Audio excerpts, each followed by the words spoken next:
निकल जाए दम तेरी कदमों के नीचे, निकल जाए दम तेरी कदमों के नीचे, यही दिल की हसरत यही आरज़ू है, यही दिल की हसरत यही आरज़ू है। तेरे मेराज तू लौह कलम तक पहुँचा, मेरी मेराज मही तेरी कदम तक पहुँचा, मेरी मेराज मही तेरी कदम तक पहुँचा। साहबाए करम बोलतेन दिलेर मध्य तो अनेक आशाई तो आछे, हृदये अनेकगुलो आशा आमरा लालन करी, तबे सबचेये बड़ आशा हच्छे आमार मरण यदि आपनार कदम मुबारके हये जेत। ओगो आल्लाहर नबी आमार मरणटा यदि आपनार कदम मुबारक हये जेत। प्रिय भाइरा आमार, आमी आमार जीवनटाके आपनार कदम मुबारके शेष करे दिते चाइ, आमी आमार प्राणटाके आपनार कदम मुबारके शेष करे दिते चाइ। ओगो आल्लाहर नबी आपनि तो मेराज करेছেন लौह कलम तक पर्यन्त, आरशे आजिम पर्यन्त आपनि मेराज करेছেন। साहबाए केराम बोलतेन आमी आमार मेराजटा आपनार कदम मुबारक पर्यन्त करते चाइ, एर चाइते बेशी किछु आर चाइ ना। आवाज दिए कोन सुबहानाल्लाह। आमी दिलको है लेकिन बड़े आमिद है,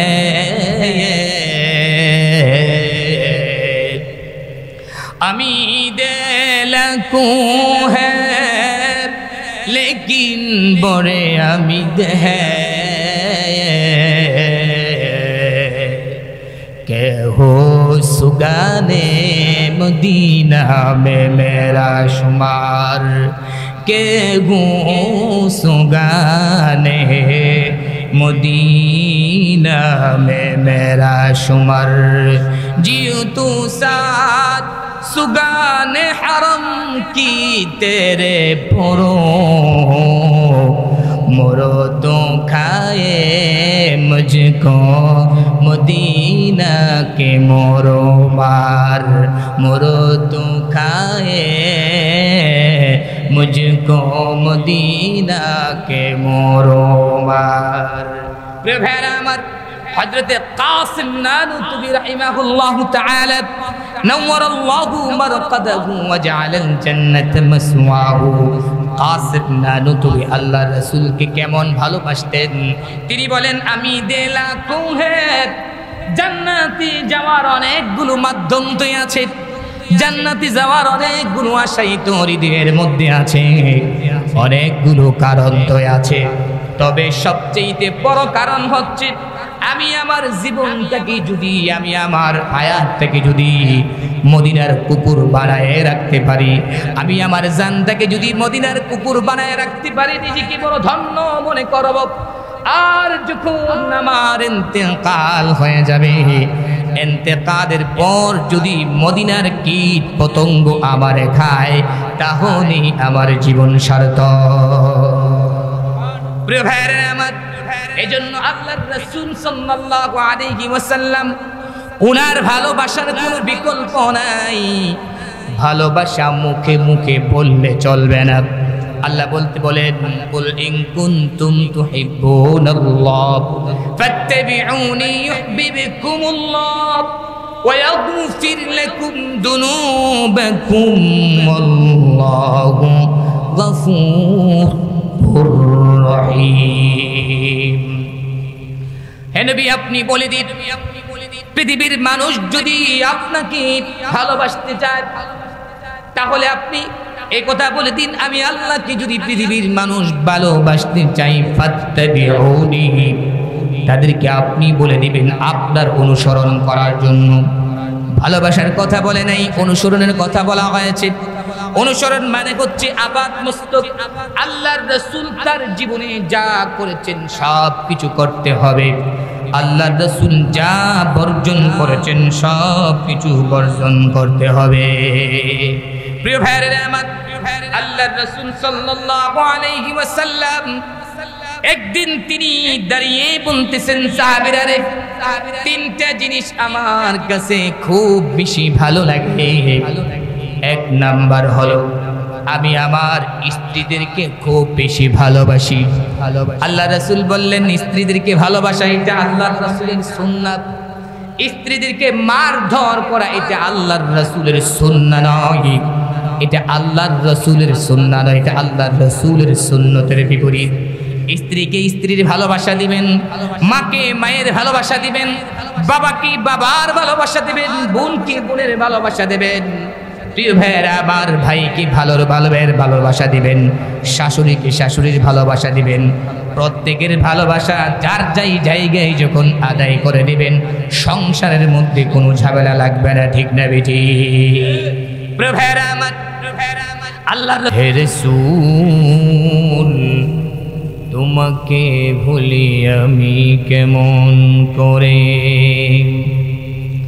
হে রাসূল তোমাকে ভুলি আমি কেমন করে, হাজারো ব্যথা বেদনার পরে ফিরে আসনি তুমি আপন ঘরে,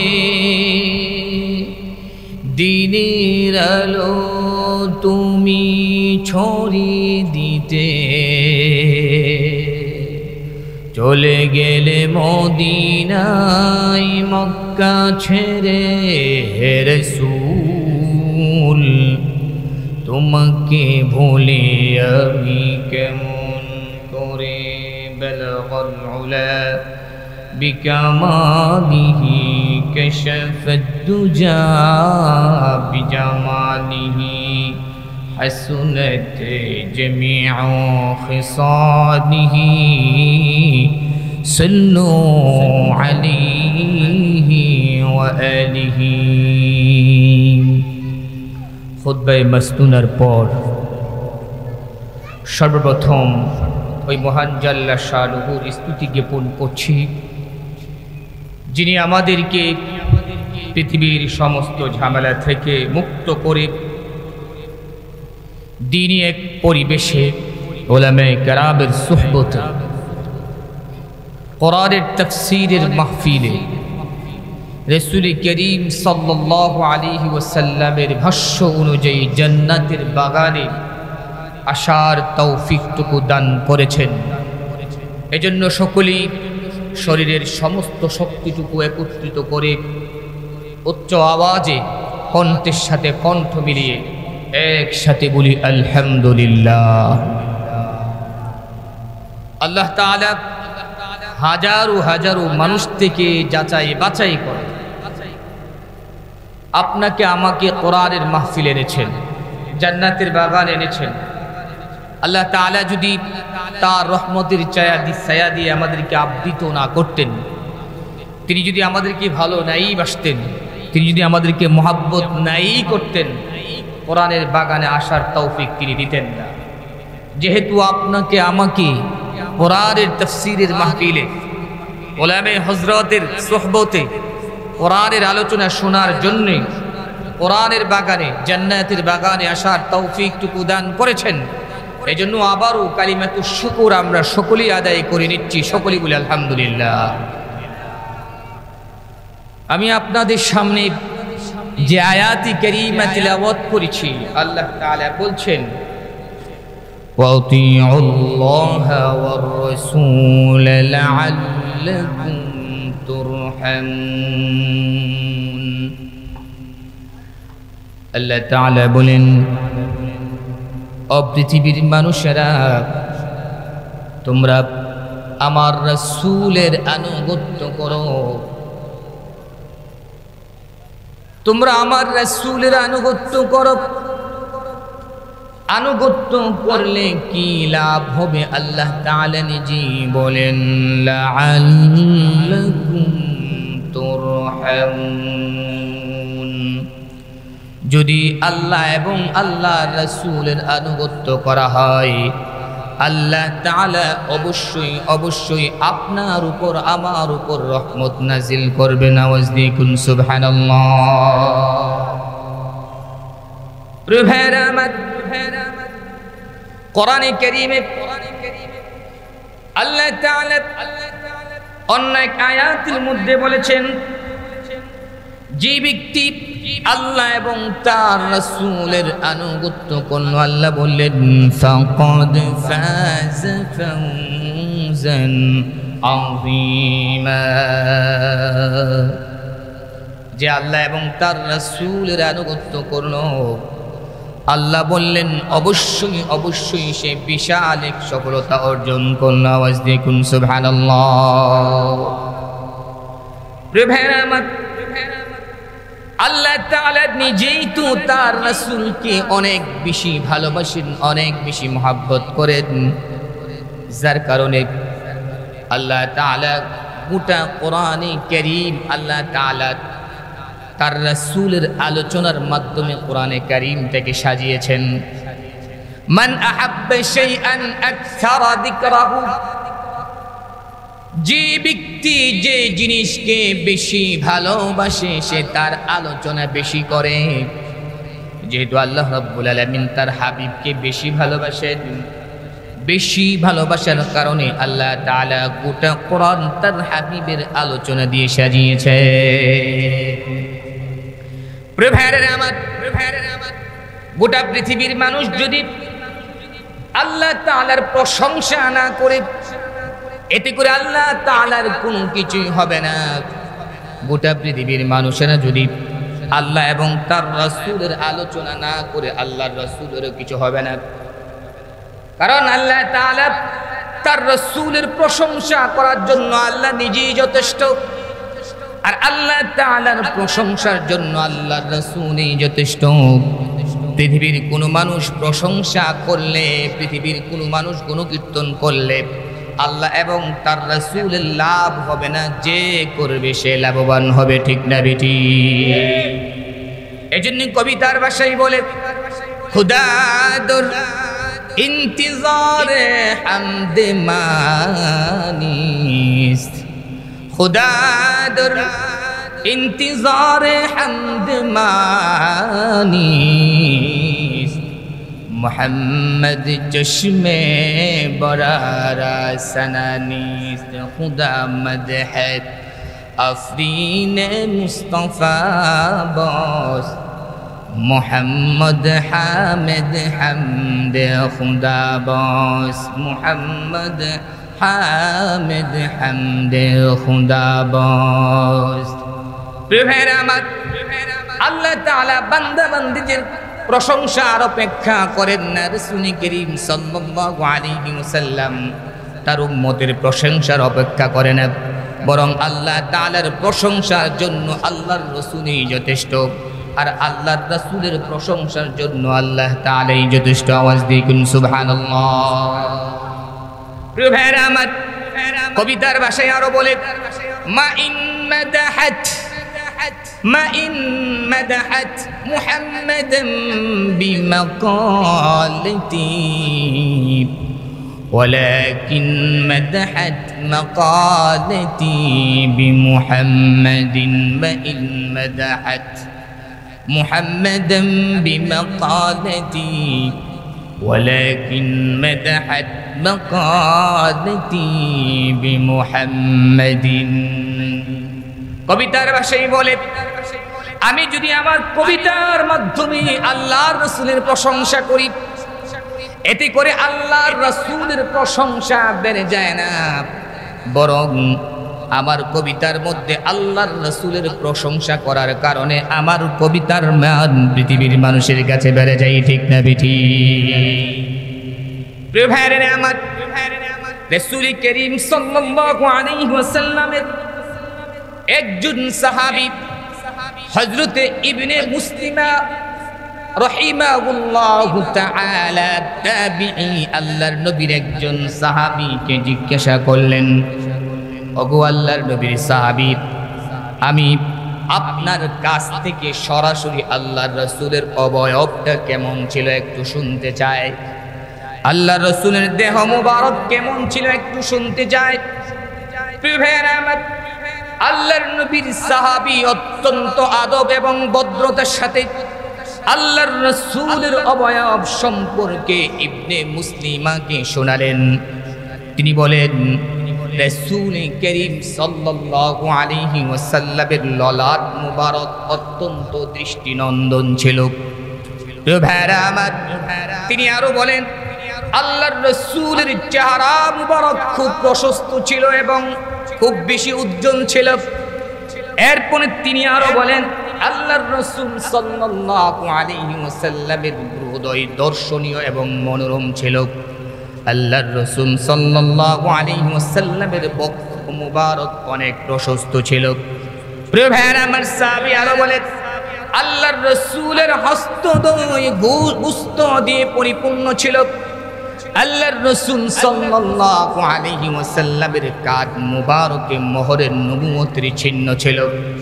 আল্লাহর রাসূল সাল্লাল্লাহু আলাইহি ওয়াসাল্লাম যখন হাঁটতেন মনে হতো তিনি উপরের দিক থেকে নিচের দিকে নামতেছেন। প্রিয় ভাইরা আমার, সাহাবী আরো বলেন, আল্লাহর রাসূল যখন বসা থেকে উঠতেন মনে হয়তো পিছনের কোনো একটা দিগন্ত থেকে কোনো একটা জিনিস উদিত হয়েছে।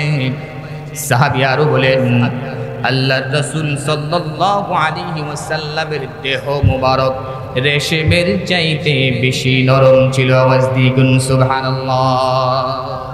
প্রিয় ভাইরা আমার, আল্লাহর রাসূলের সাহাবী হযরত আনাস রাদিয়াল্লাহু তাআলা আনহু তিনি বলেন, আমি রেশমকে স্পর্শ করেছি, আল্লাহর রাসূলের দেহ মুবারকও আমি স্পর্শ করেছি। প্রিয় ভাইরা আবার হযরত আনাস বলেন, আল্লাহর রাসূলের দেহ মুবারক রেশমের চাইতেও বেশি নরম। আওয়াজ দেখুন সুবহানাল্লাহ। প্রিয় ভাইরা আমার, আল্লাহর রাসূল সাল্লাল্লাহু আলাইহি ওয়াসাল্লাম তিনি নিজেই বলেন, আমি ছিলাম মালিহ, আমার ভাই ইউসুফ ছিল সবি। সবি মানে হচ্ছে চেহারা খুব বেশি সাদা থাকা, এটাকে সবি বলা হয়।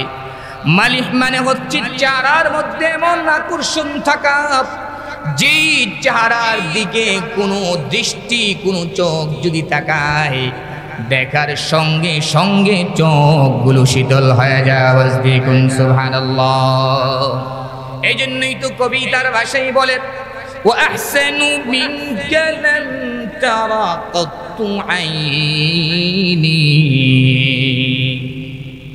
وأحسن منك لم تر قط عيني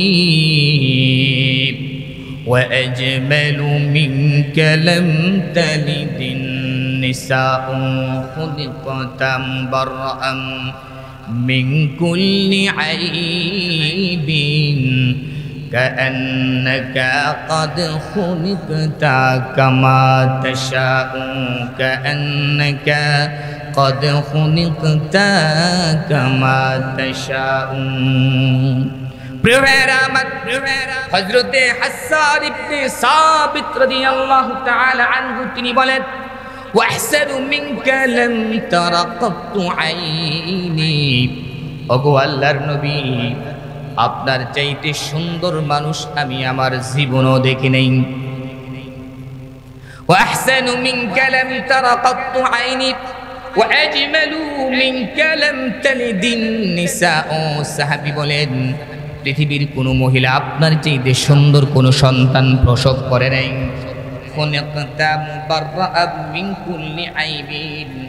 আপনাকে সমস্ত ত্রুটি বিচ্যুতি থেকে মুক্ত রেখে আল্লাহ তাআলা আপনাকে বানিয়েছেন।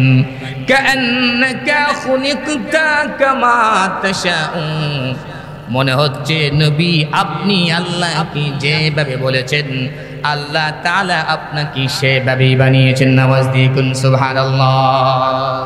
প্রিয় ভাইরা আমার, কবিতার ভাষায় আরো বলে, चांद से तशबीह देना ये कहा इंसाफ है। चांद से तशबीह देना ये कहा इंसाफ है,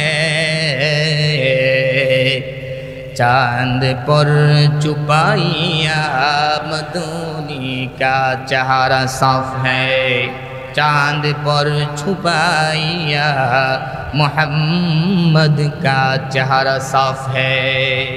कवितार भाषाয় বলে চাঁদের সাথে আল্লাহর রাসূলকে তাসবিহ দেওয়া কোনোভাবেই যথার্থ নয়, চাঁদের সাথে আল্লাহর রাসূলকে তুলনা করা কোনোভাবেই এটা যথেষ্ট নয়।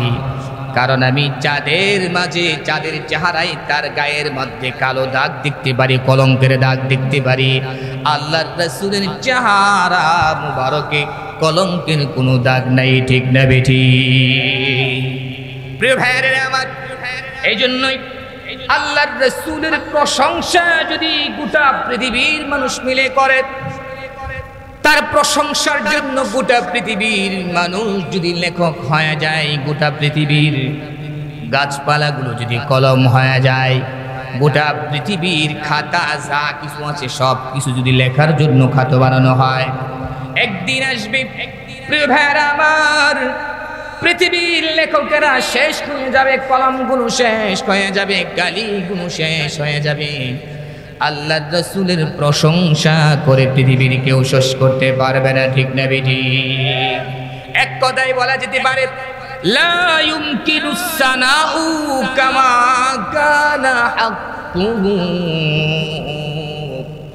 লা ইউমকিনুস সানাউ কামা কানা হাক্কুহু بعد خدا بزرگ توی قصہ مختصر، بعد خدا بزرگ توی قصہ مختصر। এক কথায় বলা যেতে পারে সবচেয়ে প্রশংসার যোগ্য হলো আল্লাহ তাআলা, আল্লাহ রাব্বুল আলামিন।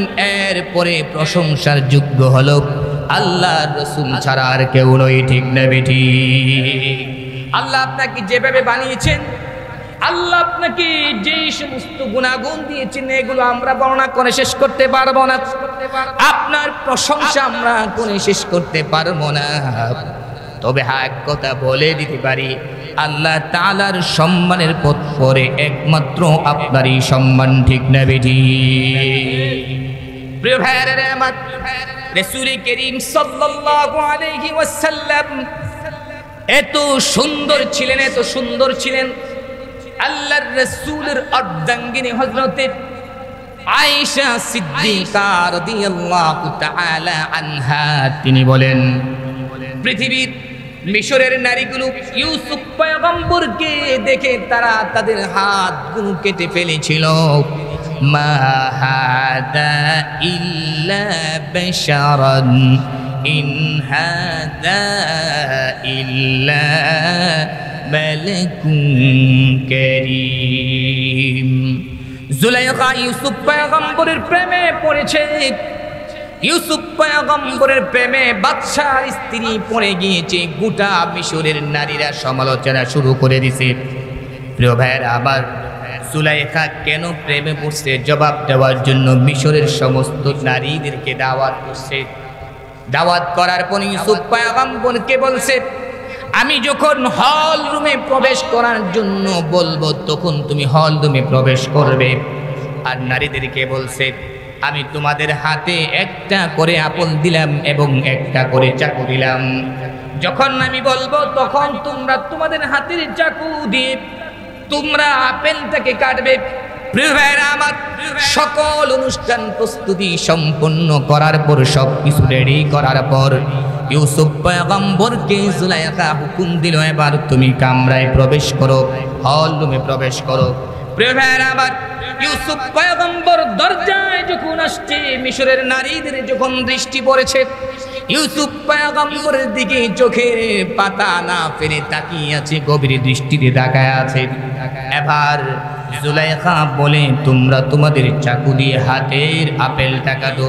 প্রিয় ভাইরা আমার, ইউসুফ পয়গম্বরের সৌন্দর্য দেখা মিশরের নারীরা বলতে বাধ্য হয়েছে, মা হাদা ইল্লা বাশারা ইন হাদা ইল্লা মালাকুন কারীম।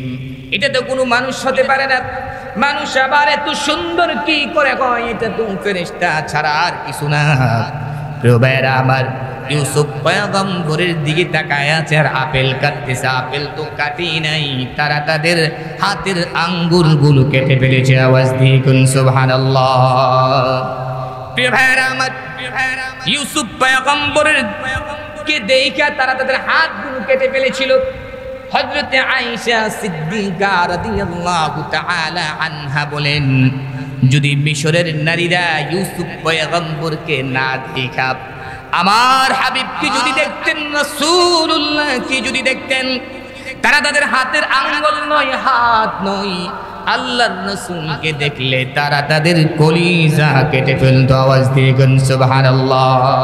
তার জন্য তিনি বলেন, লানা শামসুন ওয়ালিল আফাকি শামসুন, লানা শামসুন ওয়ালিল আফাকি শামসুন وشمسي أفضل من شمس السماء فإن الشمس تطلع بعد الفجر وشمسي تطلع بعد العشاء فإن الشمس تطلع بعد الفجر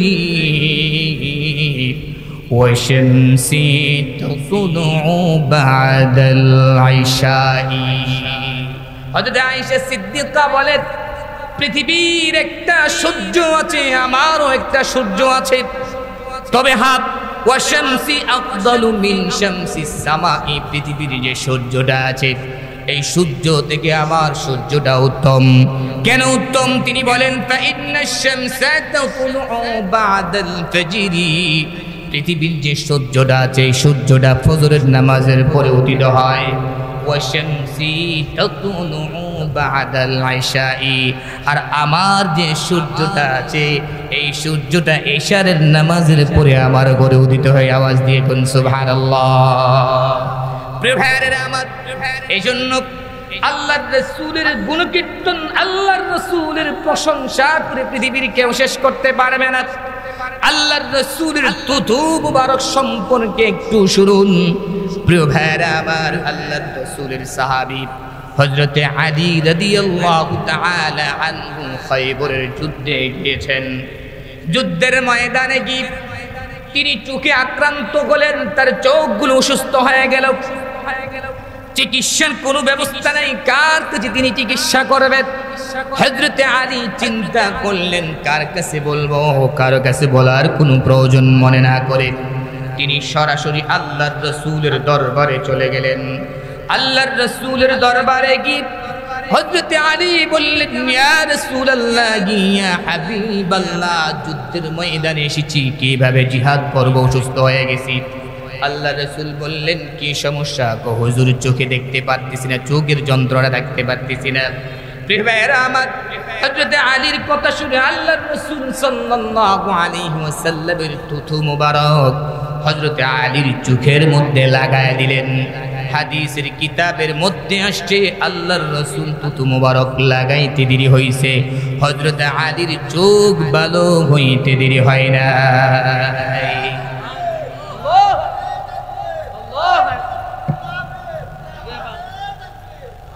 প্রিয় ভাইরা আমার, এরপর আল্লাহর নবীর আরেকজন সাহাবী হযরতে উতবা ইবনে খরকাত রাদিয়াল্লাহু তাআলা আনহু, যিনি মুসিল নামক এলাকা বিজয়ী করেছিলেন, মুসিলের বিজয়ী যাকে বলা হয়, উতবা ইবনে খরকাত তিনি বলেন, একবার আমার শরীরের মধ্যে ফোঁড়া পড়ছে, গোটা পড়েছে, গোটা শরীরের মধ্যে পচন ধরে গিয়েছে, আমি দিশেহারা হয়ে গেলাম, কার কাছে যাব?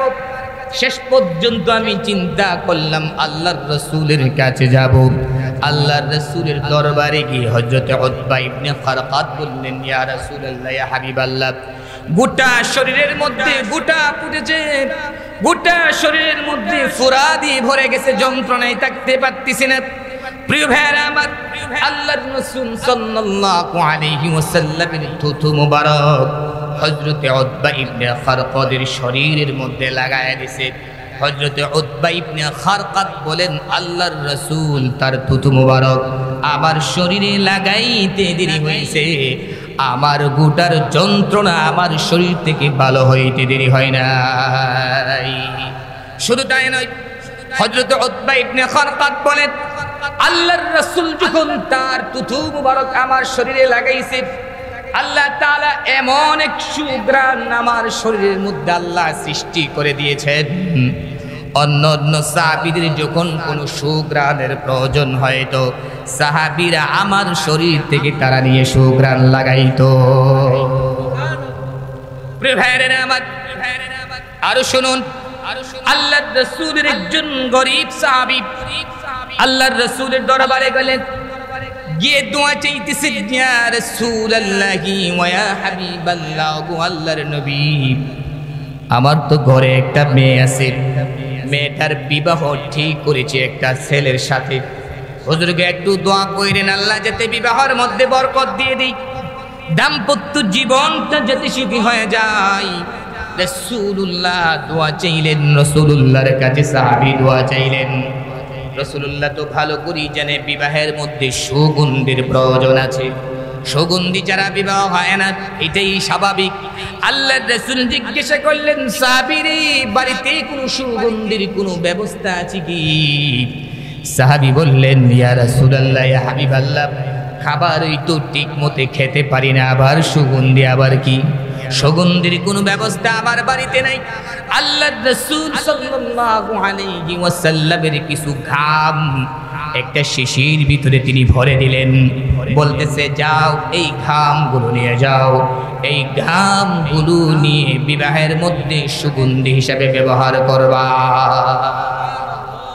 প্রিয় ভাইরা আমার, আল্লাহর রাসূলের আরেকজন সাহাবিয়া, মহিলা সাহাবী, দুপুরের বেলা তার ছেলেকে ছোট্ট একটা বোতল দিয়ে বলতেছে, যাও আল্লাহর রাসূলের দরবারে যাও, গিয়ে আল্লাহর রাসূলকে বলবা তিনি যখন দুপুরের খাইরুলা করবেন, দুপুরের খাবার খাওয়ার পর একটু বিশ্রাম করে, এটা আল্লাহর রাসূলের তরিকা।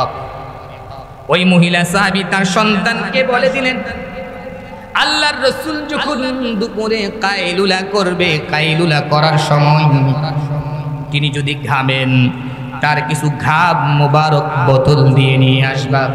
রে ভাইরা আমার, ওই মহিলার বাচ্চা আল্লাহর রাসূলকে গিয়ে বললেন, ইয়া রাসূলুল্লাহি ওয়া ইয়া হাবিবাল্লাহ, গো আল্লাহর নবীজি, আমাকে আমার মা আপনার কাছে পাঠিয়েছে, মেহেরবানি করে আর দয়া করে আপনি আপনার ঘাম মুবারক বোতলের মধ্যে দিয়ে দেন।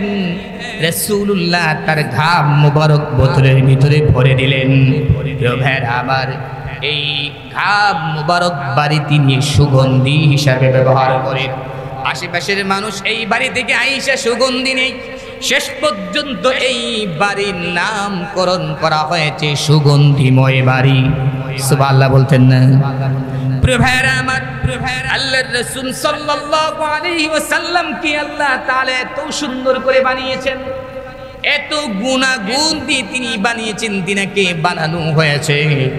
তার গুণাগুণ যদি সারা রাত বর্ণনা করা হয়, তার গুণাগুণ বর্ণনা করে শেষ করে যাবে না, ঠিক না বেটি? প্রিয় ভাইরা আমার, আল্লাহর রাসূল একদিন হযরতে ফাতেমা রাদিয়াল্লাহু তাআলা আনহার বাড়িতে গেলেন। গিয়ে দেখেন হযরতে ফাতেমা রাদিয়াল্লাহু তাআলা আনহা নাস্তা বানাইতেছেন, রুটি বানাইতেছেন। প্রিয় ভাইরা আমার, আল্লাহর রাসূল তার মেয়ের কাজ দেখে মেয়েকে বলতেছে, তুমি আগুনে এটা খোলা দাও, এটা তুমি আগুন দিয়ে তৈরি করো, আর বেলুন দিয়ে বানানোর জন্য তোমাকে আমি সহযোগিতা করি। আল্লাহর রাসূল সাল্লাল্লাহু আলাইহি ওয়াসাল্লাম তিনি বেলুন দিয়ে পিঠাগুলো বানাচ্ছেন। পিঠাগুলো বানানোর পর হযরতে ফাতেমার কাছে দিচ্ছেন।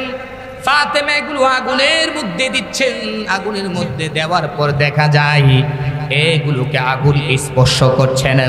ফাতেমা রাদিয়াল্লাহু তাআলা আনহা আল্লাহর রাসূলকে জিজ্ঞাসা করলেন, ইয়া রাসূলুল্লাহি ওয়া ইয়া হাবিবাল্লাহ, গো আল্লাহর নবী, এতক্ষণ আমি পিঠা বানাইলাম, সবগুলো পিঠাকে আগুন ধরেছে, আগুন দিয়ে পরিপূর্ণ করে বানাইলাম। যেই মাত্র আপনি পিঠাগুলোকে স্পর্শ করেছেন, এগুলোকে আগুন স্পর্শ করছে না। আল্লাহর রাসূল সাল্লাল্লাহু আলাইহি ওয়াসাল্লাম বলেন, ফাতেমা রে, আমি যেই জিনিসকে স্পর্শ করব ওই জিনিসকে আগুনও স্পর্শ করবে না। প্রিয় ভাইরা আমার, আল্লাহর রাসূলের সাহাবী, বদরি একজন সাহাবী হযরত উবাদা ইবনে সামিত রাদিয়াল্লাহু তাআলা আনহু, তিনি বলেন, আমাকে একদিন আল্লাহর নবীর খাদিম রাসূলুল্লাহ সাল্লাল্লাহু আলাইহি ওয়াসাল্লাম হযরত আনাস আমাকে দাওয়াত করেছে। আমাকে দাওয়াত করার পরে তার বাড়িতে আমি দাওয়াত খেতে গেলাম। দাওয়াত খাবার খাওয়ার পর হাত দুটো করলাম, আমার একটা তোয়ালার দরকার হাত মুছার জন্য। আমি তাদের নিকট একটা তোয়ালা চাইলাম। হযরত আনাসের খাদিম বাড়ির যে বান্দি আছে, আইনা আমার একটা তোয়াইলা দিল। প্রিয় ভাইরা আমার, তোয়াইলাটা যে আমাকে দেওয়া হয়েছে, এই তোয়াইলাটা ময়লা যুক্ত ছিল। হযরত আনাস দিগা খাদিমের সাথে রাগারাগি করলো, এই ময়লা যুক্ত তোয়াইলা তুমি কেন আল্লাহর রাসূলকে দিলা? প্রিয় ভাইরা আমার, আনাস সাথে সাথে বললেন, তোয়াইলাটা পরিষ্কার করে নিয়ে এসো, পরিষ্কার করে উবাদা ইবনে সামিতকে দেওয়া হোক। খাদিম পরিষ্কার করার জন্য এই তোয়াইলাটাকে আগুনের মধ্যে নিক্ষেপ করলো।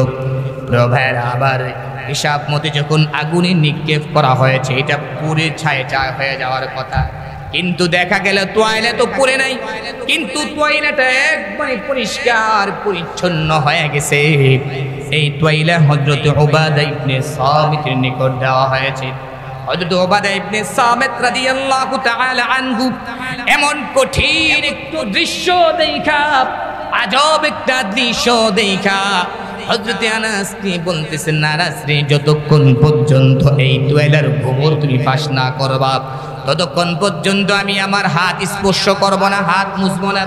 তখন হযরত আনাস বলেন, এরে উবাদা ইবনে সামিত, তোমাকে দাওয়াত খাওয়ানোর পূর্বে, কিছুদিন পূর্বে আল্লাহর রাসূল সাল্লাল্লাহু আলাইহি ওয়াসাল্লামকে আমি দাওয়াত করেছিলাম। দাওয়াত খাওয়ানোর পর হাত মুছার জন্য এই তোয়াইলাটা আমি দিয়েছিলাম। আল্লাহর রাসূল যেদিন থেকে এই তোয়ালা স্পর্শ করেছে, সেদিন থেকে আগুন এই তোয়ালার মধ্যে স্পর্শ করে না। প্রিয় ভাইরা আমার, আল্লাহর রাসূল সাল্লাল্লাহু আলাইহি ওয়াসাল্লামকে সাহাবীরা কেমন ভালোবাসতেন, সাহাবীরা আল্লাহর রাসূলের জন্য কেমন পাগল ছিলেন। প্রিয় ভাইরা আমার, আল্লাহর রাসূল সাল্লাল্লাহু আলাইহি ওয়াসাল্লামের সাহাবীরা দিনের বেলা তো আল্লাহর রাসূলের সঙ্গেই বেশিরভাগ সময় দিতেন। রাতের বেলা যখন সাহাবীরা ঘরের মধ্যে চলে যেত, আল্লাহর রাসূল তার ঘরের মধ্যে বিশ্রাম নিতেন। বিশ্রাম নেওয়ার সময় সাহাবীরা ভালো লাগতো না, ঘরের মধ্যে গেলে ঘুম আসতো না, খাবার দাবার ভালো লাগতো না, ঘরের মধ্যে শান্তি লাগতো না। অনেক সাহাবীরা রাতের বেলা আল্লাহর রাসূলের ঘরের চতুর্দিক দিয়ে ঘোরাফেরা করতো আর বলতো, আমাদের হাবিব এখানে শুয়ে আছে, আমাদের মাসুক এখানে বিশ্রাম করতেছে। কবিতার ভাষায় বলে, উজুব চিজ হ্যায়, উজুব চিজ হ্যায় ইশকে শাহ মদিনা, उजुब चीज है इश्क शाह मदीना, यही तू है इश्क हकीकी का जीना, यही तू है इश्क हकीकी का जीना, है मामूर उस इश्क से जिसका सीना, उसी का है जीना, उसी का है मरना, उसी का है जीना, उसी का है मरना। প্রিয় ভাইরা আমার, কবিতার ভাষায় বলে, মদিনার বাদশার ভালোবাসা বড় আশ্চর্যজনক এক ভালোবাসা। ভালোবাসার মূল হাকিকত হচ্ছে মদিনার ভালোবাসাই হচ্ছে আসল ভালোবাসা। যার হৃদয় যার দিল মদিনার ভালোবাসা দিয়ে পরিপূর্ণ আছে, তার জীবন এবং মরণ সার্থক। আওয়াজ দিয়ে কোন সুবহানাল্লাহ। প্রিয় ভাইয়েরা আমার, এমন একজন রাসূলকে মক্কার কাফেররা কি পরিমাণ কষ্ট দিয়েছে, এমন একজন হাবিব কি আল্লাহর রাসূল সাল্লাল্লাহু আলাইহি ওয়াসাল্লামকে কি পরিমাণ যন্ত্রণা দিয়েছে। হাদিস শরীফ থেকে বলছি প্রিয় ভাইরা আমার, আল্লাহর রাসূলের সাহাবী হযরত আব্দুল্লাহ ইবনে মাসউদ রাদিয়াল্লাহু তাআলা আনহু থেকে বর্ণিত, قال তিনি বলেন, বাইনামা রাসলা ফারসিহা ওয়া দামিহা, সেখান থেকে উটের পচা নারী বড়ি, উটের পচা রক্ত, উটের যত ময়লা আবর্জনা আছে এই আবর্জনাগুলো সেখান থেকে নিয়ে আসবা। সুম্মা ইউমহিলুহু, এরপরে মুহাম্মদকে সুযোগ দিবা, হাত্তা ইযা সাজাদা ওয়াদাহু বাইনা কাতিফাইহি, মুহাম্মদ যখন দাঁড়ানো অবস্থায় থেকে সেজদায় যাবে, সেজদায় যাওয়ার পর উটের পচা নারী ভুঁড়িগুলি মুহাম্মদের উপর রেখে দিবা। এমন কেউ আছো প্রিয় ভাইরা আমার, ফামবাত আশকাবু, তাদের মধ্যে সবচেয়ে হতভাগ্য যেই লোকটা ছিল দাঁড়ায়া গেছে, দাঁড়ায়া বলতেছে আমি পারবো। প্রিয় ভাইরা আমার, এই হতভাগ্য ব্যক্তি উকবা ইবনে আবি মুআইদ, সে চলে গেল ওই উজ্জয়বাই করার জায়গাতে, সে চলে গেল সেখানে গিয়ে পচা নারী বুড়ি গাঁটটি বেঁধে সে নিয়ে আসছে। প্রিয় ভাইরা আমার, আইনা অপেক্ষা করতেছে রাসূলুল্লাহ কখন সেজদায় যাবে, রাসূলুল্লাহর সেজদায় যাওয়ার জন্য অপেক্ষায় আছে। প্রিয় ভাইরা আমার, আল্লাহর রাসূল যখন সেজদায় গেছে, ওয়াদাহু বাইনা কাতিফাইহি, আল্লাহর রাসূল সেজদায় যাওয়ার পর ওই হতভাগা উটের পচা নারী বুড়ি রাসূল করিম সাল্লাল্লাহু আলাইহি ওয়াসাল্লামের উপরে রেখে দিল। রেখে দিয়া ফাদহিকু হাত্তা মালা বাদুহুম ইলা বাদিন, রাসূল সেজদা থেকে উঠতে পারতেছে না, রাসূল উঠতে পারতেছে না, যন্ত্রণা সহ্য করতে পারতেছে না। কাফেরের লিডাররা হাসাহাসি করতেছে, মজা করতেছে, তামসা করতেছে, তামসা করতে করতে একজন আরেকজনের উপরে পড়ে। প্রিয় ভাইরা আমার, কেউ নাই আল্লাহর রাসূলের পক্ষে কথা বলবে, আল্লাহর রাসূলকে সাহায্য সহযোগিতা করবে এমন কেউ নাই। কে গিয়ে আল্লাহর রাসূলকে সাহায্য করবে কেউ বলতে পারতেছে না। ফান্তালাকা মুনতালিকুন ইলা ফাতিমাতা আলাইহাস সালাতু ওয়াস সালাম, কোন একজন, হযরত আব্দুল্লাহ ইবনে মাসউদ বলেন, কোন একজন মুসলিম নও মুসলিম হযরতে ফাতেমা রাদিয়াল্লাহু তাআলা আনহার কাছে গেছে, ওয়াহিয়া জুয়াইরিয়াতুন, তিনি তখন একবারে প্রাপ্ত বয়স্ক নয়, মাত্র কিশোরী, কিশোরী বয়সে তিনি উপনীত হয়েছেন। খবর দেওয়া হয়েছে ফাকবালাত তাসআ ওয়াসাবাতান নবিয়্যু সাল্লাল্লাহু আলাইহি ওয়াসাল্লাম সাজিদান, হযরতে ফাতেমা তো জানে আমার মা আমার বাবার পক্ষে কথা বলার মতো কেউ নাই, আমার বাবাকে সহযোগিতা করার মতো কেউ নাই, গেলে আমাকেই যেতে হবে সহযোগিতা করার জন্য। দৌড়ায়ে আল্লাহর রাসূলের কাছে গেলেন, কাবা চত্বরে তিনি গেলেন। তিনি সেখানে গিয়ে আল্লাহর রাসূলকে দেখতে পাচ্ছেন, সেজদা থেকে মাথা উঠাইতে পারতেছে না।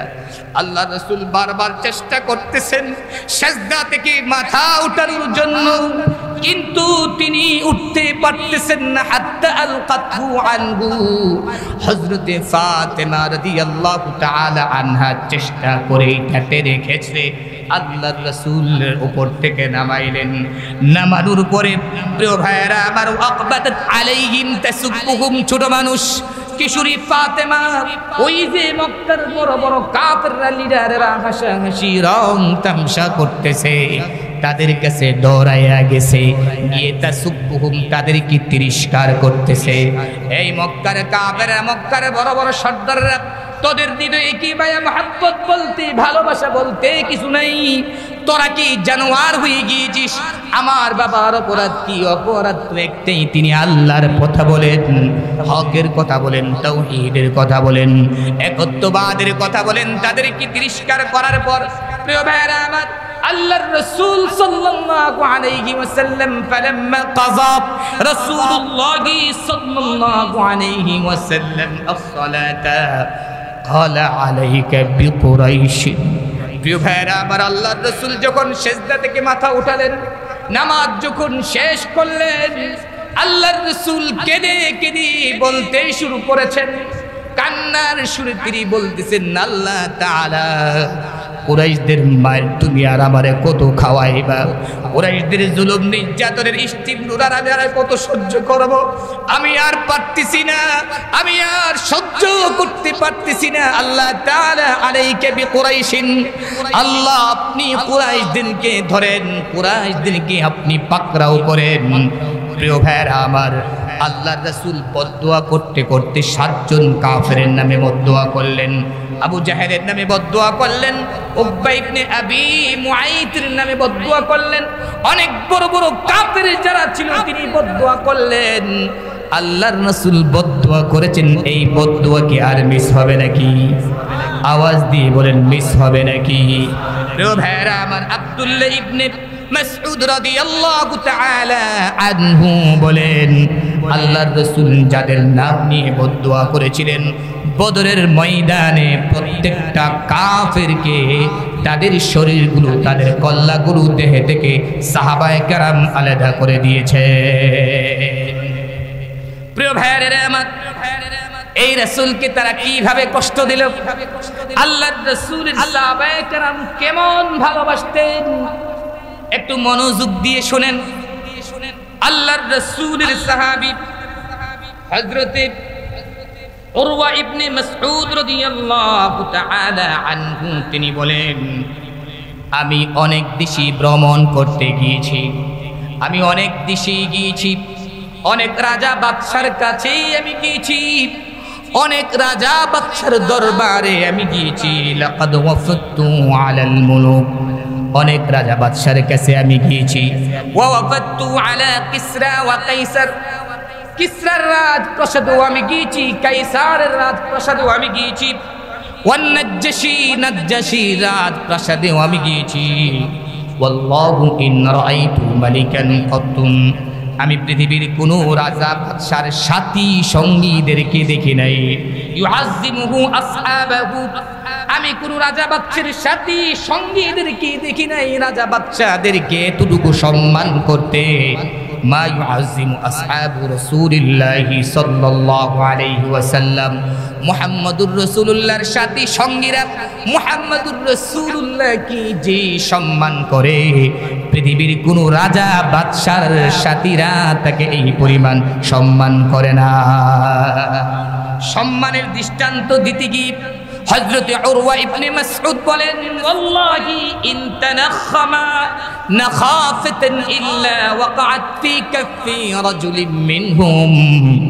হযরত উরওয়া ইবনে মাসউদ বলেন, আল্লাহর কসম করে বলছি, মুহাম্মদুর রাসূলুল্লাহ যখন তিনি কোনো তুতু নিক্ষেপ করে, তিনি যখন জবান থেকে কোনো নিতে তুতু জমিনে নিক্ষেপ করে, সাহাবায়ে কেরাম হাত বিছায় দেয়, কে কার আগে তার তুতু মুবারক হাতের মধ্যে নিবে।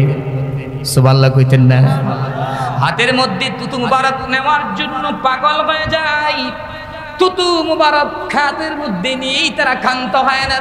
ফাদালাকা বিহা জিলদাহু ওয়া ওয়াজহাহু, এই তুতুগুলো তারা তাদের চেহারার মধ্যে মাখে, শরীরের মধ্যে মাখে।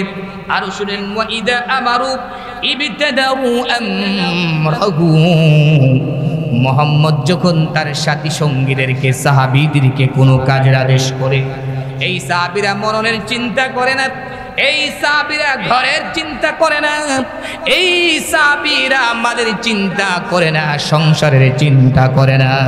তারা প্রতিযোগিতা শুরু হয়ে যায়, কার আগে কে মুহাম্মদুর রাসূলুল্লাহর জন্য জীবন দিয়া দিবে।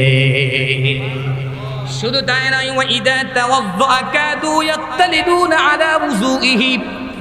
আরো ভালো করে শুনেন, মুহাম্মদুর রাসূলুল্লাহ যখন ওযু করার পর ওযুর কোনো পানি যখন অবশিষ্ট থেকে যায়, অতিরিক্ত থেকে যায়, এই পানিটা পান করার জন্য সাহাবায়ে কেরাম পাগল হয়ে যায়।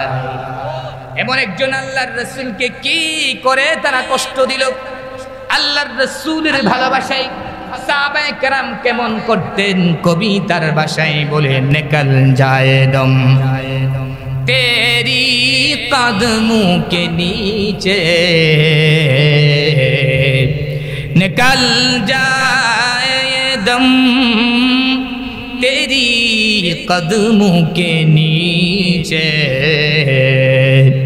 यही दिल की हसरत यही आरज़ू है, यही दिल की हसरत यही आरज़ू है, तेरे मेराज तू लौह कलम तक पहुँचा, मेरी मेराज मही तेरी कदम तक पहुँचा, मेरी मेराज मही तेरी कदम तक पहुँचा। साहबाए करम बोलतेन, दिलेर मध्य तो अनेक आशाई तो आछे, হৃদয়ে অনেকগুলো আশা আমরা লালন করি, তবে সবচেয়ে বড় আশা হচ্ছে আমার মরণ যদি আপনার কদম মুবারকে হয়ে যেত। ওগো আল্লাহর নবী, আমার মরণটা যদি আপনার কদম মুবারক হয়ে যেত। প্রিয় ভাইরা আমার, আমি আমার জীবনটাকে আপনার কদম মুবারকে শেষ করে দিতে চাই। আমি আমার প্রাণটাকে আপনার কদম মুবারকে শেষ করে দিতে চাই। ওগো আল্লাহর নবী, আপনি তো মেরাজ করেছেন লৌহ কলম তক পর্যন্ত, আরশে আজিম পর্যন্ত আপনি মেরাজ করেছেন। সাহাবায়ে কেরাম বলতেন, আমি আমার মেরাজটা আপনার কদম মুবারক পর্যন্ত করতে চাই, এর চাইতে বেশি কিছু আর চাই না। আওয়াজ দিয়ে কোন সুবহানাল্লাহ।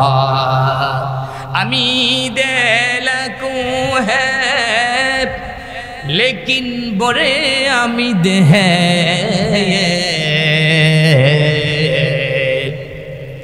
আমি দেলাকু হ্যায় লেকিন বড়ে আমিদ হ্যায়, কে হো সুগানে मदीना में मेरा शुमार, के हूँ सुगाने मदीना में मेरा शुमार, जियो तू साथ सुगाने हरम की तेरे पुरो, मोरो तो खाए मुझको मदीना के मोरो मार, मोरो तो खाए मुझको मदीना के मोरो मार। प्रिय भाइरा আমার, হযরতে কাসিম নানুতুবি রাহিমাহুল্লাহু তাআলা নওয়ারাল্লাহু মারকাদাহু ওয়া জাআলাল জান্নাতা মাসওয়াহু। কাসিম নানুতুবি আল্লাহর রাসূলকে কেমন ভালোবাসতেন। তিনি বলেন, আমি দেলাকু হ্যায়, জান্নাতে যাওয়ার অনেকগুলো মাধ্যম তো আছে, জান্নাতে যাওয়ার অনেকগুলো আশাই তো হৃদয়ের মধ্যে আছে, অনেকগুলো কারণ তো আছে, তবে সবচেয়ে বড় কারণ হচ্ছে আমি আমার জীবনটাকে যদি, আমি আমার হায়াতটাকে যদি মদিনার কুকুর বানায় রাখতে পারি, আমি আমার জানটাকে যদি মদিনার কুকুর বানায় রাখতে পারি, নিজেকে বড় ধন্য মনে করব। আর যখন আমার ইন্তেকাল হয়ে যাবে, ইন্তেকালের পর যদি মদিনার কীট পতঙ্গ আমারে খায়, তাহলে আমার জীবন সার্থক। প্রিয় ভাইরা আমার, এজন্য আল্লাহর রাসূল সাল্লাল্লাহু আলাইহি ওয়াসাল্লাম, উনার ভালোবাসার কোনো বিকল্প নাই। ভালোবাসা মুখে মুখে বললে চলবে না। আল্লাহ বলতে বলেন, কুল ইন কুনতুম তুহিব্বুনাল্লাহ ফাত্তাবিউনি ইউহিব্বুকুমুল্লাহ ওয়া ইয়াগফির লাকুম যুনুবাকুম ওয়াল্লাহু গফুরুর রহিম। হে নবী আপনি বলে দিন পৃথিবীর মানুষ যদি আপনাকে ভালোবাসতে চায় তাহলে আপনি এই কথা বলে দিন আমি আল্লাহকে যদি পৃথিবীর মানুষ ভালোবাসতে চাই ফাত্তাবিউনি তাদেরকে আপনি বলে দিবেন আপনার অনুসরণ করার জন্য। ভালোবাসার কথা বলে নাই, অনুসরণের কথা বলা হয়েছে। অনুসরণ মানে হচ্ছে আবাদ মস্তক। আল্লাহর রাসূল তার জীবনে যা করেছেন সব কিছু করতে হবে। আল্লাহর রাসূল যা বর্জন করেছেন সব কিছু বর্জন করতে হবে। প্রিয় ভাইয়েরা আমার, আল্লাহর রাসূল সাল্লাল্লাহু আলাইহি ওয়াসাল্লাম একদিন তিনি দাঁড়িয়ে বলতেছেন সাহাবীরা রে, তিনটা জিনিস আমার কাছে খুব বেশি ভালো লাগে। এক নাম্বার হলো আমি আমার স্ত্রীদেরকে খুব বেশি ভালোবাসি। আল্লাহ রাসূল বললেন স্ত্রীদেরকে ভালোবাসা এটা আল্লাহর রাসূলের সুন্নাত। স্ত্রীদেরকে মারধর করা এটা আল্লাহর রাসূলের সুন্নাহ নয়, এটা আল্লাহর রাসূলের সুন্নাহ নয়, এটা আল্লাহর রাসূলের সুন্নতের বিপরীত। স্ত্রীকে স্ত্রীর ভালোবাসা দিবেন, মাকে মায়ের ভালোবাসা দিবেন, বাবাকে বাবার ভালোবাসা দিবেন, বোনকে বোনের ভালোবাসা দেবেন। প্রিয় ভাইয়েরা আমার, ভাইকে ভালোবাসা দিবেন, শাশুড়িকে শাশুড়ির ভালোবাসা দিবেন। প্রত্যেকের ভালোবাসা যার যাই জায়গায় যখন আদায় করে দিবেন সংসারের মধ্যে কোনো ঝামেলা লাগবে না, ঠিক না বেটি? প্রিয় ভাইয়েরা আমার, আল্লাহর রাসূল বলছেন আমি আমার স্ত্রীদেরকে ভালোবাসি। প্রথমে এই কথাটা বললেন, সাহাবায়ে কেরাম বললেন ইয়া রাসূলুল্লাহি ওয়া ইয়া হাবিবাল্লাহ, দুই নাম্বার কোন জিনিস আপনি ভালোবাসেন? সাহাবায়ে কেরাম জিজ্ঞাসা করার পর আল্লাহর রাসূল বললেন দুই নাম্বার হচ্ছে আমি সুগন্ধি ব্যবহার করতে ভালোবাসি। সুগন্ধি আল্লাহর রাসূল এমন ভাবে ব্যবহার করতেন মনে হইতো সুগন্ধি ব্যবহার করলে বেয়ে বেয়ে শরীর থেকে পড়তেন ঝরত। প্রিয় ভাইরা আমার, আল্লাহর রাসূলকে সাহাবায়ে কেরাম জিজ্ঞাসা করলেন ইয়া রাসূলুল্লাহ ইয়া হাবিবাল্লাহ, গো আল্লাহর নবী তিন নাম্বার আপনি কোন জিনিসটা পছন্দ করেন? ইন্নী লা উহিব্বুস সালাত। আল্লাহর রাসূল বলেন নামাজকে আমি ভালোবাসি। তিনটা ভালোবাসার জিনিসের কথা শোনার পর প্রিয় ভাইরা আমার, আল্লাহর রাসূলের সাহাবী সিদ্দিক আকবর রাদিয়াল্লাহু তাআলা আনহু তিনি দাঁড়ায় গেলেন, ইয়া রাসূলুল্লাহি ওয়া ইয়া হাবিবাল্লাহ, গো আল্লাহর নবী আপনি যেমন তিনটা জিনিসকে ভালোবাসেন আমি আবু বকরও তিনটা জিনিসকে ভালোবাসি। সুবহানাল্লাহ বলতেন না? আর একটু আস্তে কোন সুবহানাল্লাহ। আবু বকর বলেন ইয়া রাসূলুল্লাহ ওয়া ইয়া হাবিবাল্লাহ, ওগো আল্লাহর নবী আমিও তিনটা জিনিসকে ভালোবাসি। রাসূল বললেন আবু বকর তুমি আবার কোন তিনটা জিনিসকে ভালোবাসো? সিদ্দিক আকবর বললেন এক নাম্বার হচ্ছে ইন্নী উহিব্বু আন আনজুরা ওয়াজহাকা, ওগো আল্লাহর নবী আমি সকালবেলা ঘুম থেকে ওঠার পর সর্বপ্রথম আপনার চেহারা মুবারক দেখতে বেশি পছন্দ করি। সব কিছুর আগে আপনাকে দেখতে আমি বেশি পছন্দ করি, আপনারে ভালোবাসি। এরপরে আল্লাহর রাসূল বললেন আবু বকর দুই নাম্বার তুমি কি পছন্দ করো? দুই নাম্বার হচ্ছে ইন্নী উহিব্বু আন্না বিনতি জাওজাতুকা, দুই নাম্বার পছন্দ হচ্ছে আমার যে কলিজার টুকরা মেয়েটা আছে আয়েশা সিদ্দিকা আছে, এই মেয়েটা আপনার বিবাহ বন্ধনে আবদ্ধ থাকুক, এটা আমি পছন্দ করি।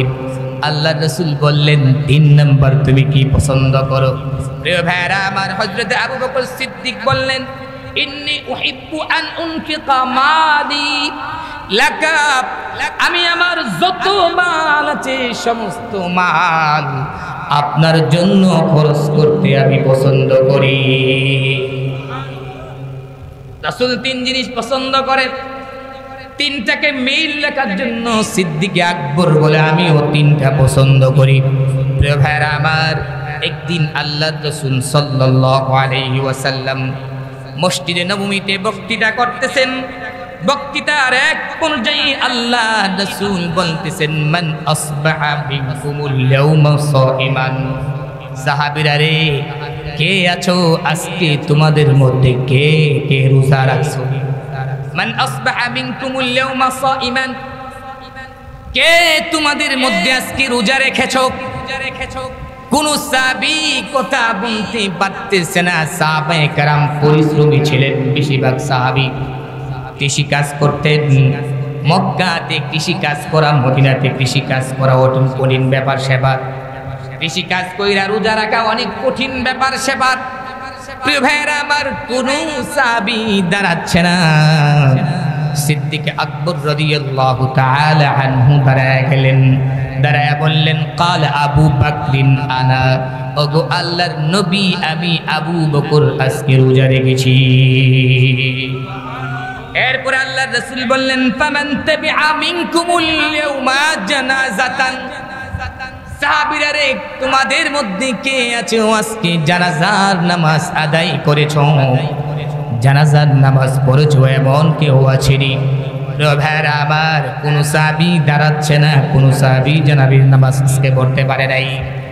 ভাইরা আমার, কিছুক্ষণ পরে দেখা গেল সিদ্দিক আকবর দাঁড়ায় গেছে, দাঁড়ায়া বলতেছেন, কাল আবু বকরিন আনা ইয়া রাসূলুল্লাহ, ওগো আল্লাহর নবী আমি আজকে জানাজার নামাজও পড়েছি। সুবহানাল্লাহ বলতেন না?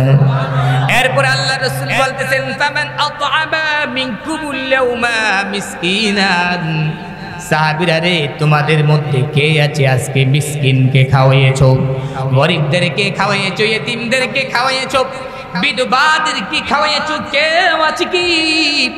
কোন সাহাবী কথা বলে না।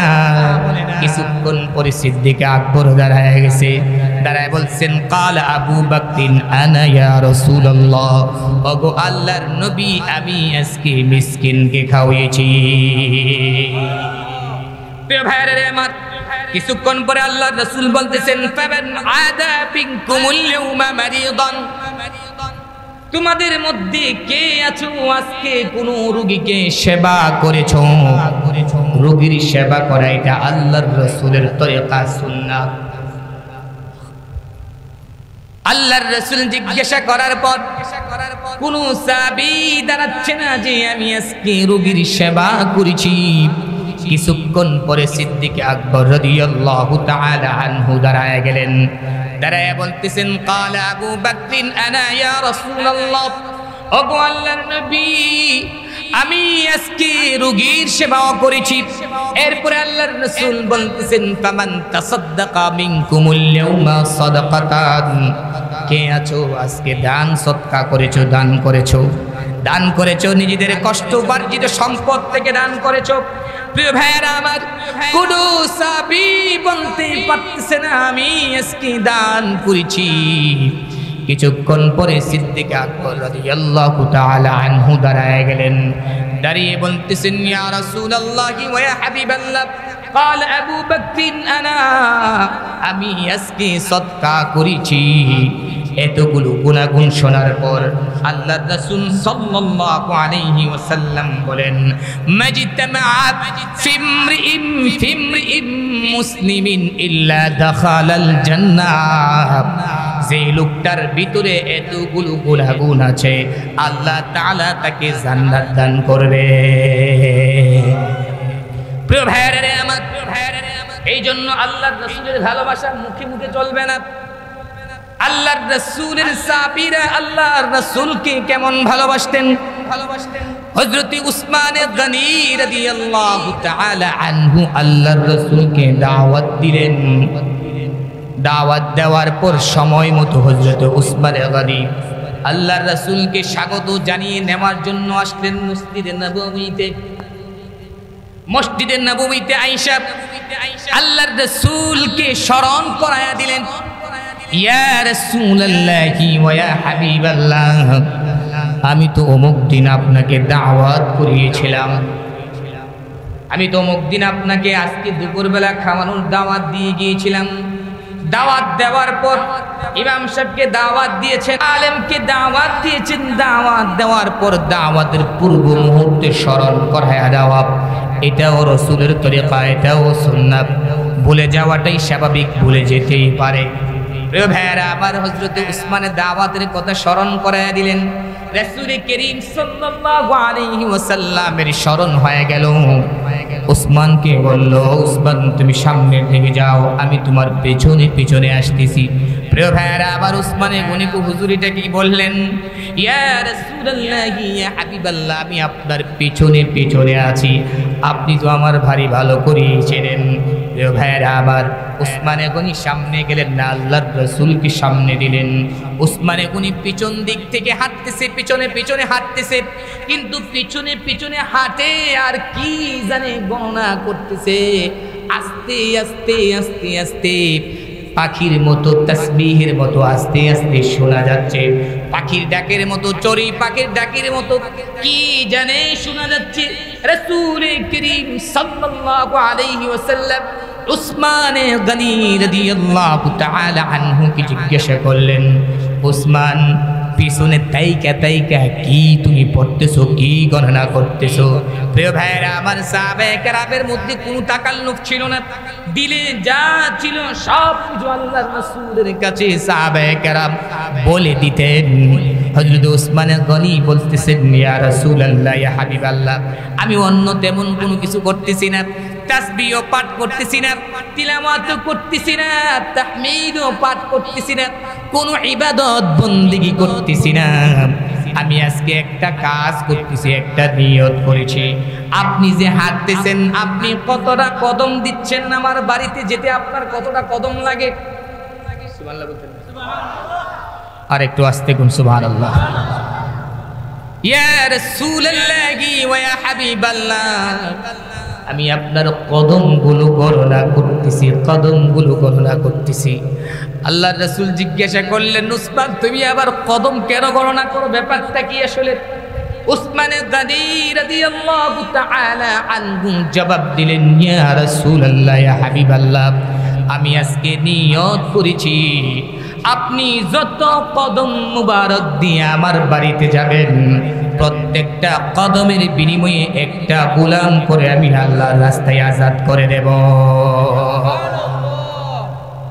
প্রিয় ভাইরা আমার, সাহাবায়ে কেরাম কেমন ভালোবাসতেন, সাহাবায়ে কেরাম আল্লাহর রাসূলকে কেমন বেশি মহব্বত করতেন।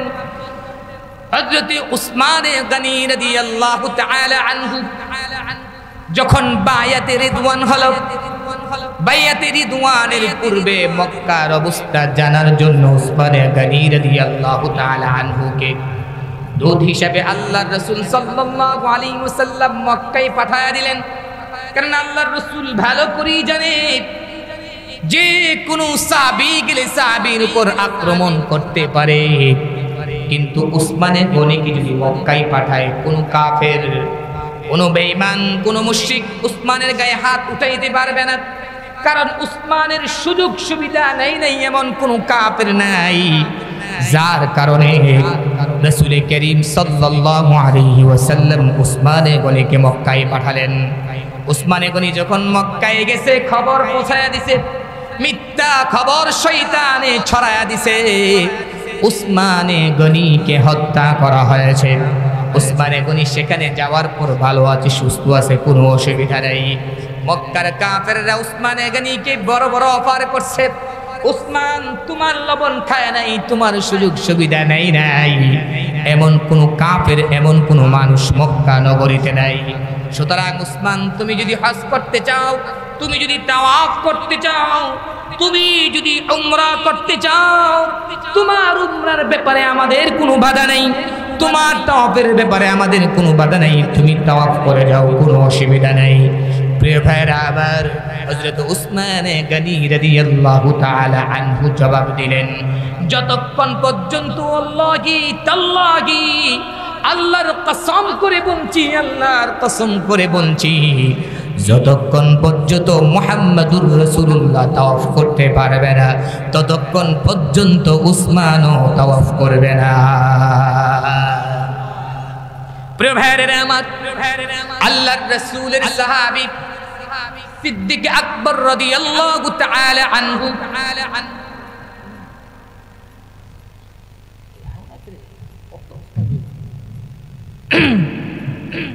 সিদ্দিক আকবর রাদিয়াল্লাহু তাআলা আনহু, আল্লাহর আল্লাহর রাসূল বললেন হিজরতের সময় তোমাকে সাথী বানাবো, তোমাকে সঙ্গী বানাবো।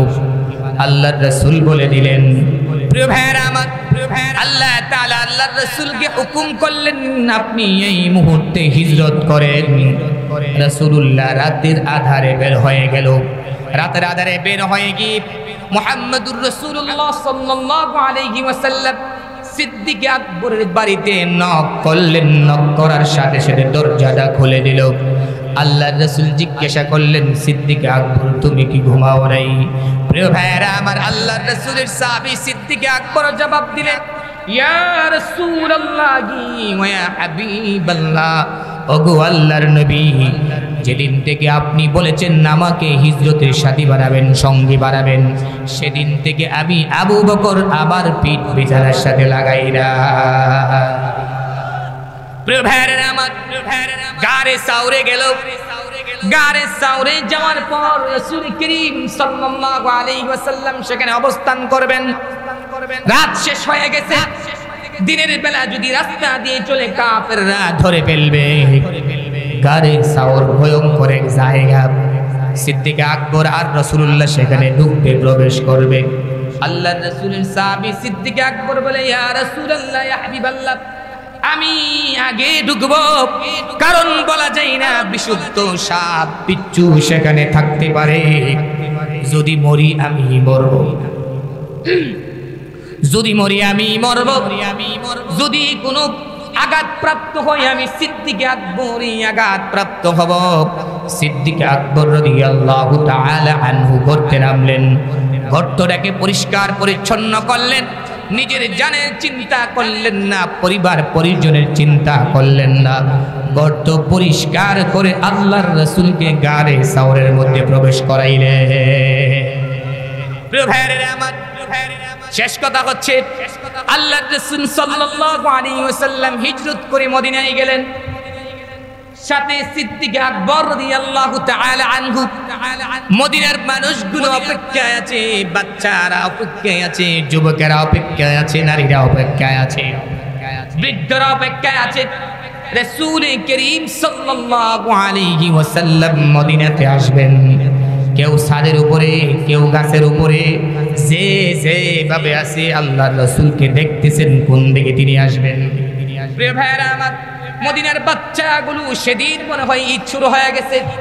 মদিনার বাচ্চাগুলো আল্লাহর রাসূলকে স্বাগত জানানোর জন্য যেই কবিতাগুলো আবৃত্তি করেছিলেন, তালাআল বাদরু আলাইনা মিন সানিয়াতিল ওয়াদা ওয়াজাবা শুকরু আলাইনা بدعا لله داع طلع البدر علينا من ثنيات الوداع وجب الشكر علينا بدعا لله داع আওয়াজ দেখুন আল্লাহু আকবার।